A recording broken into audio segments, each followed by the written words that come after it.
chers compatriotes béninoises et béninois, distingués panafricaines et panafricains, le Bénin et certains pays africains comme le Niger, le Maroc et la Libye font face à des moments difficiles, des heures sombres et endeuillées, des réalités complexes, et se demandent si le ciel n'est pas en train de s'effondrer sur leurs têtes.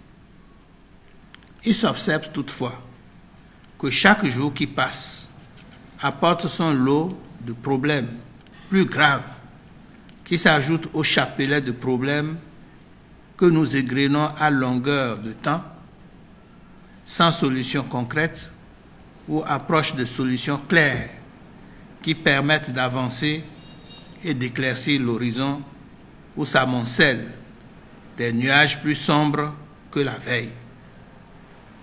Des problèmes, le peuple béninois et les autres peuples d'Afrique n'en veulent plus, mais plutôt des mesures salvatrices, des actions et des décisions salutaires. Malheureusement pour nous, nos autorités politiques et gouvernementales au plus haut niveau n'ont pas la même compréhension ni la même vision que le reste du peuple qu'elles font semblant de diriger ou gouverner. Au Bénin, le chef de l'État de notre commune patrie, c'est vrai, nous a menacés devant le clergé catholique qu'il allait, nous citons, compromettre la paix pour les temps à venir. Et cela n'a pas raté.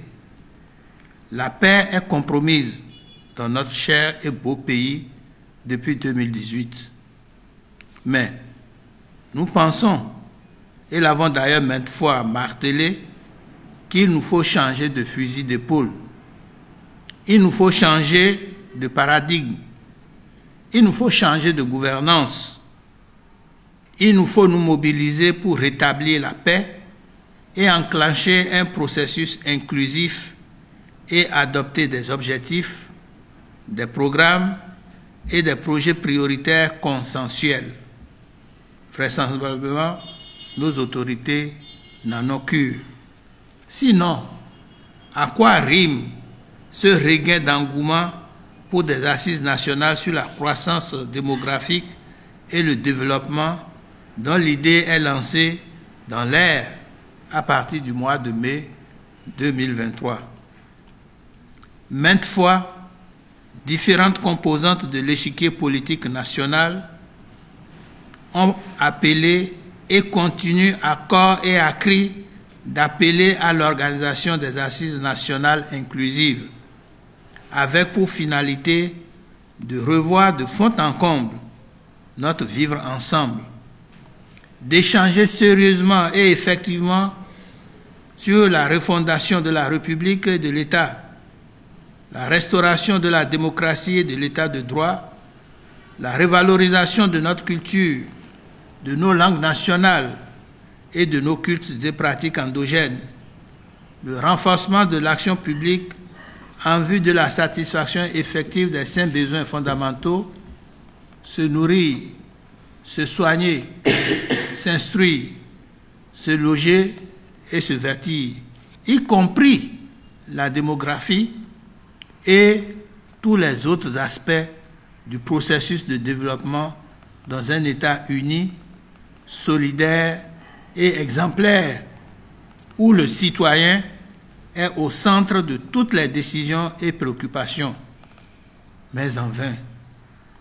Nos appels répétés semblent jusque-là tomber dans des oreilles de sourds, avec entre autres pour conséquence l'expansion de l'extrémisme violent, en particulier dans les régions à fort taux de pauvreté. C'est à croire qu'avant de penser à la nation, que nos dirigeants gouvernent le Bénin pour eux-mêmes, pour leurs poches et pour leurs proches, parents, amis, alliés, partenaires, partisans et courtisans, sans égard pour le peuple souverain, détenteur de tout pouvoir. une énième initiative solitaire, bien loin des préoccupations et priorités du peuple béninois, épris de paix et de justice, nous interpelle tous, à plus d'un titre, car intervenant dans un contexte de crise manifeste sur notre beau, grand et riche continent, l'Afrique. La plupart des gouvernants ayant perdu leur fauteuil se sont révélés avoir été des chefs très peu ou pas du tout à l'écoute de leur peuple. Nous réitérons donc notre vibrant appel pour l'organisation dans un bref délai des assises nationales inclusives. Le Bénin en sortira plus grandi, plus uni et plus fort. Ne l'oublions pas. Comme l'ont dit les respectés et regrettés Gandhi et Nelson Mandela, tout ce qui est fait pour moi, sans moi, est fait contre moi. Il faut que notre démarche soit bien comprise. L'Alliance patriotique Nouvel Espoir, le cadre d'analyse prospective, le mouvement dynamique de l'Alliance des vaillants engagés pour la cause commune, le mouvement Éveil Jeunesse, le Parti dynamique d'action pour le développement et les personnalités politiques, partenaires, amis et sympathisantes ne sont pas contre l'idée des assises nationales sur la croissance démographique et le développement au Bénin. Nous disons qu'à l'étape actuelle, dans le Bénin d'aujourd'hui, ces assises ne sont pas une priorité. L'enthousiasme et l'agitation avec lesquels le gouvernement se démène pour promouvoir la thématique rendent la démarche suspecte et inquiétante.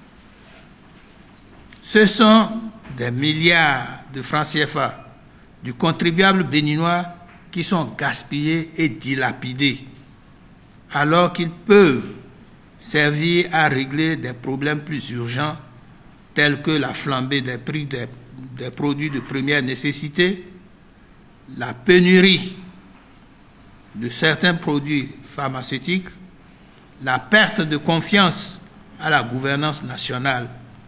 Selon nos connaissances et recherches, le Bénin n'a pas un problème démographique insurmontable. Le Bénin, notre pays, n'est ni surpeuplé ni sous-peuplé. Il n'y a donc pas urgence dans la maison Bénin au point qu'il faille convoquer des assises nationales projetées pour se tenir en novembre 2023. Si ces assises, il doit y avoir, nous gagnerons tous à aller aux assises nationales inclusives.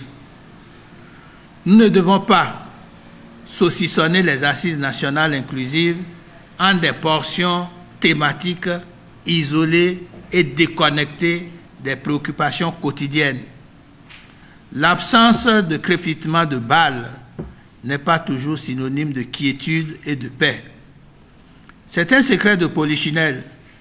Le vivre ensemble est mis à mal dans notre commune patrie, le Bénin, par certains choix et réformes opérées à partir de 2006 et accentuées à pas forcés depuis 2016 par la ruse et la rage à l'ère du régime de la rupture et du nouveau départ.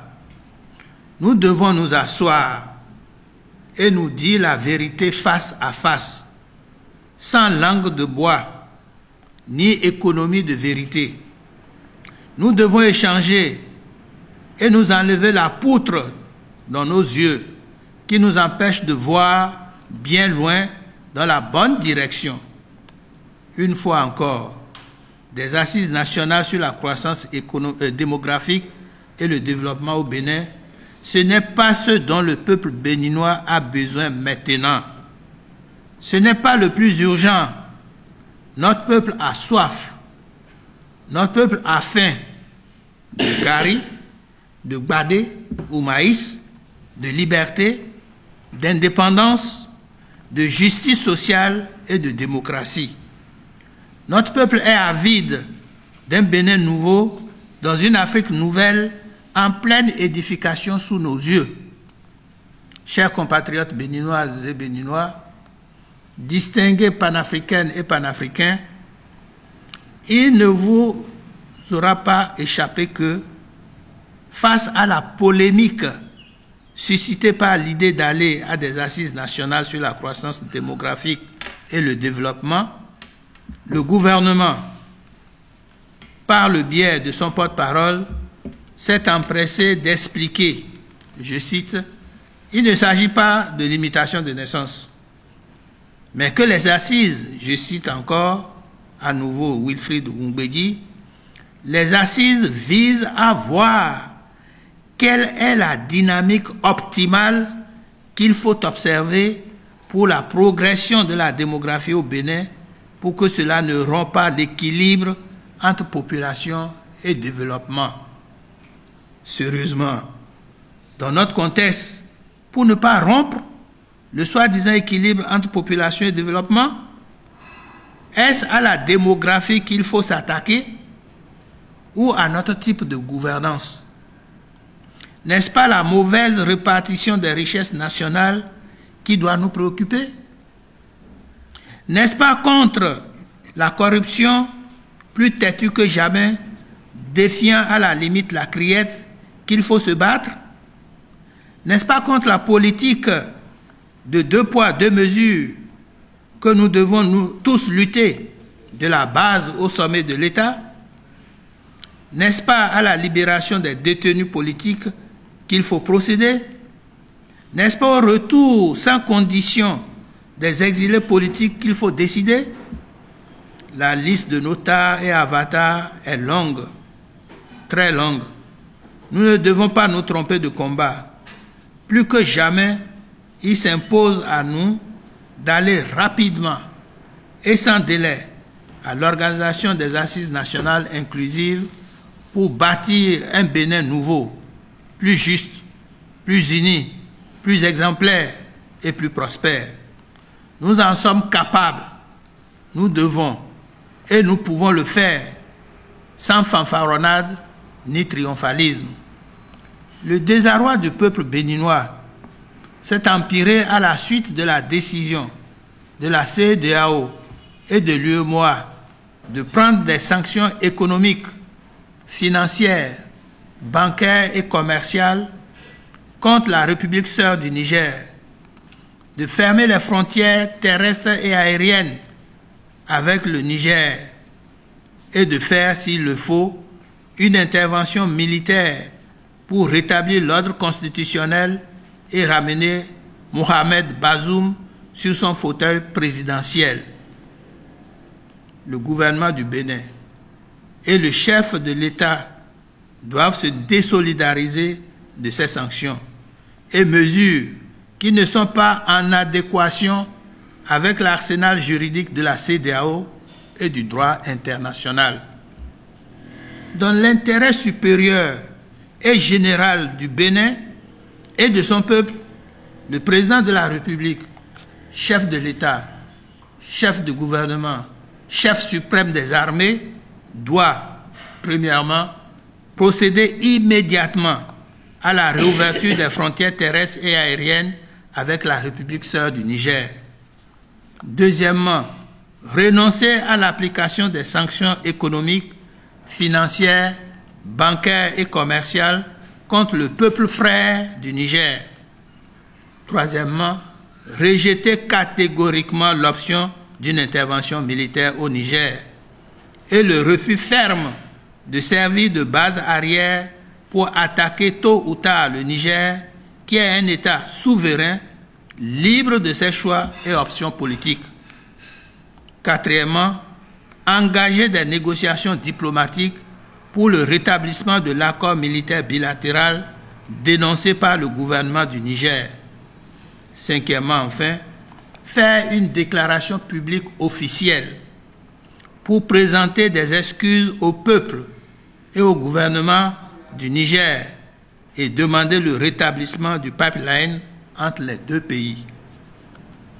Il n'y a aucune honte et aucun ego à avoir et à faire profil bas pour engager le plus rapidement possible des actions, des démarches et des négociations diplomatiques pour rétablir durablement les relations fraternelles entre le Niger et le Bénin. Nous voulons aussi attirer l'attention de tout le peuple béninois et de son gouvernement sur le drame et la tragédie que vivent les peuples du Royaume du Maroc et de la République sœur de la Libye, victimes de séismes et d'inondations ayant occasionné des milliers de morts, de disparus et de blessés, avec des destructions massives d'infrastructures. À défaut de participer aux opérations d'aide et de secours d'urgence, le gouvernement du Bénin pourrait dépêcher une délégation de haut niveau pour aller présenter de vive voix les condoléances et les compassions du peuple et de l'État au peuple frère du Maroc et de la Libye. L'ampleur de la dévastation doit amener tous les États africains, notamment le Bénin, à prendre des mesures adéquates de prévention et de gestion des catastrophes naturelles. N'attendons pas qu'elles surviennent avant de commencer à courir et à s'agiter dans tous les sens. Les Nations Unies ont mené beaucoup de réflexions sur les catastrophes naturelles. Les résultats des travaux et des actions de prévention et de gestion existent et sont disponibles à la portée de tous les États. Enfants du Bénin et d'Afrique, debout! Peuple souverain du Bénin et d'Afrique, réveillons-nous! Vive le Bénin nouveau et l'Afrique nouvelle! Vive la solidarité et les valeurs démocratiques africaines! L'avenir est dans nos mains.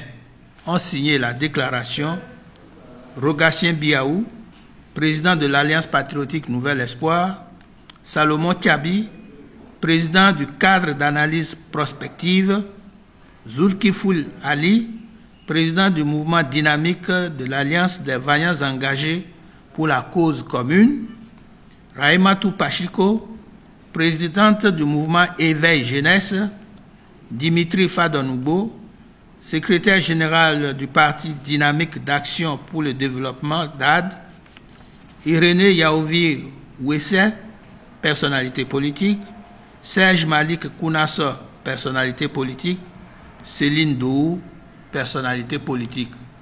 Je vous remercie.